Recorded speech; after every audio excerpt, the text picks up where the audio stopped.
What's on, ladies and gentlemen? My name's Ross, I like games, and today there are two very big news items we need to talk about from Star Wars Unlimited. I've just come back from casting the regional qualifier in Lille this past weekend.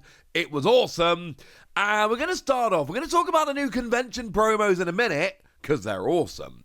But we're going to start off having a look at Darth Revan. Now, I recently played through, in January I finished it, Knights of the Old Republic for the first time. And I'm going to stay spoiler-free in this video, okay?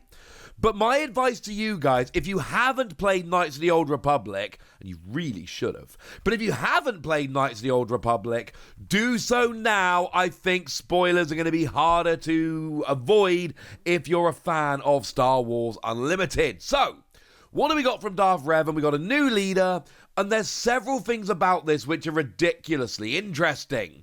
And I did actually have a chat with Nico, who is the organised play lead over at FFG. I believe that's his title. Sorry if it's slightly wrong, but it's something along those lines on stream about this. And the first thing to note, this little gold border here, it is a Legends card. That means it is a non-canon character, a Legends character. Remember, when Disney took over Star Wars, essentially a lot of the old books and games, etc., became non-canon. They got designated as Legends. Well, that's where we are here, which opens up everything. Mara Jade, totally on the table. Obviously, with Darth Revan, you'd expect Darth Malak coming along at some point. I'm excited for Darth Plagueis and Darth Bane, apparently mostly bad guys. The Legends are now on the table. When the set was announced to be Legends of the Force, everyone had the same idea, which was, hang on a second, are we getting Legends characters? We then got that initial reveal of the set, which didn't say anything about Legends characters. We all got a little bit worried. Now it's official. Legends is on the table. And moving forward, all Legends characters are on the table. Anything non-canon is on the table. Although I looked it up. Technically, Darth Revan is canon, was featured in a visual dictionary Disney put out, but the whole Knights of the Old Republic backstory and all of that was not canon. Well, it's in Star Wars Unlimited, and I've started digging into some of the Legends books lately, and obviously I've been playing stuff like KOTOR. I've just started KOTOR 2. It is phenomenal. I love this. I'm digging into all kinds of Star Wars, and I'll be honest with you, I was a little bit sad that a lot of the stuff I was reading and playing wasn't going to be in Star Wars Unlimited. Well, it is now, ladies and gentlemen, and I could not be happier. This is like the biggest news for Star Wars Unlimited since the game launched. Like, genuinely, this is the biggest news for the game since it launched. The fact that Legends characters are available. Oh, I'm beyond delighted. And seriously, if you've not played KOTOR, go play KOTOR before it's too late. Now, in terms of the Darth Revan leader here, super interesting, because one of the things you'll notice, mono aspect. It's just villainy. This is, and stop me in the comment section if I'm wrong, but I'm pretty sure I'm not, this is the first time we've had a mono aspect leader. Generally, you get villainy or heroism with one other aspect. Not the case here. So let's take Maul, for instance. I'm a big fan of Maul, and it's relevant because Maul is going to combo with this really nicely in just a second. Well, the one that's going to combo really nicely here, the one from Twilight of the Republic, that is aggression villainy. So if I want to play this with Darth Revan, I have to play an aggression base. But the other Maul, the Underworld one that a lot of people play, well, that's actually command villainy. So I'm not going to play both of these Maul in a Darth Revan deck. I could in another deck, but not in a Darth Revan deck, because I cannot have command and aggression. I'm stuck with villainy and one other aspect. That is a very big deal. But it does look like a very good leader. Deploys on 5, which is huge.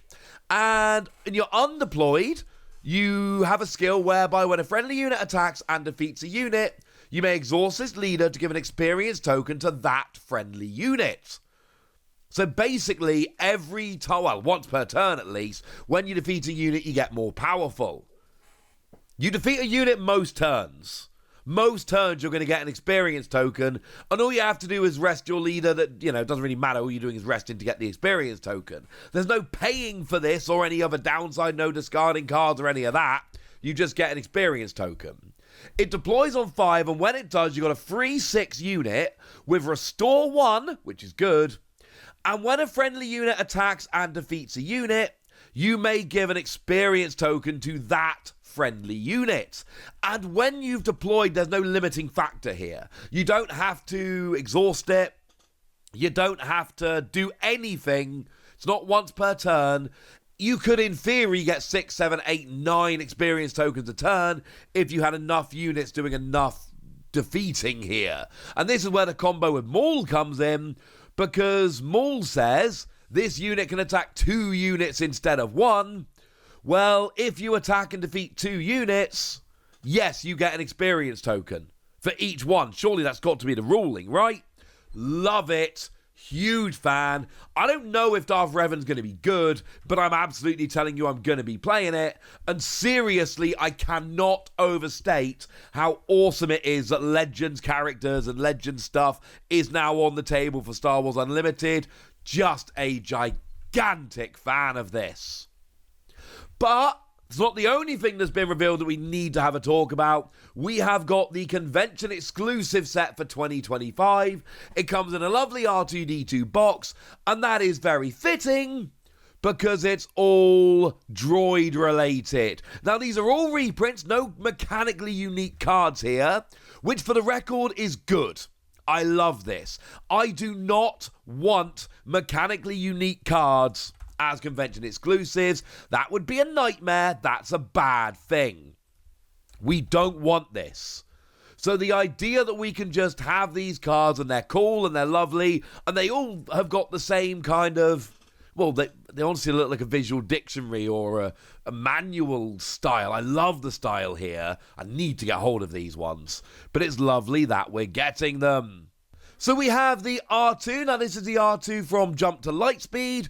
It's got piloting, but it's actually really cool because the attached unit gains, you can play or deploy an additional pilot.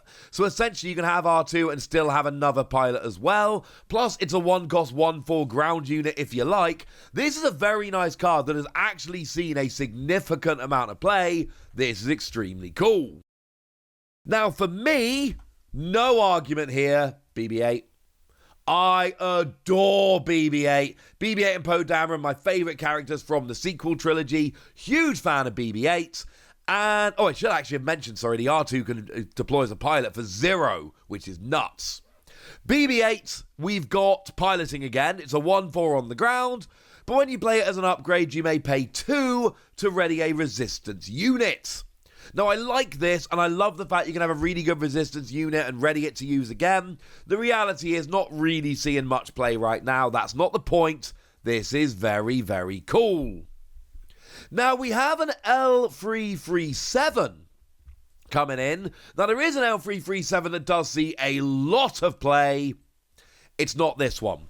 This is a one with piloting. If it would be defeated, you may instead attach her as an upgrade to a friendly vehicle unit without a pilot on.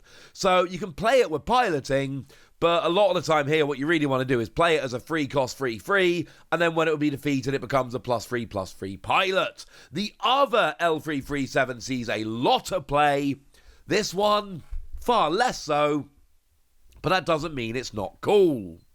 And this is where things get very, very interesting. Because the other cards we haven't seen yet. Take C-3PO. There's a very good C-3PO. It's not this one. This is a new card. It is a 1-cost. It is Command and Heroism. And it's a 1-free unit. And it's got an action whereby you can exhaust it and return it to the hand to give +2/+2 for the phase. But it's only a 1-cost. This seems kind of interesting. Now, it is worth noting that, like I say, this is a new card right now. But the top 3, the pilots, were not mechanically unique cards. They were reprints from Jump to Lightspeed. These other ones, according to the reveal article, they're actually from Legends of the Force or Secrets of Power. So they might not even be in the upcoming set. They're in the one after. and you can't play them until the regular version is out. It does say you won't be able to use any of the cards from Legends of the Force or Secrets of Power and Organized Play until they're set to official release. So these are going to be reprints. They're just not cards we've seen yet, but we will. Don't worry.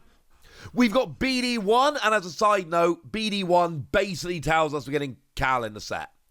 This is from, of course, your Jedi Fallen Order, and I suppose Jedi Survivor as well.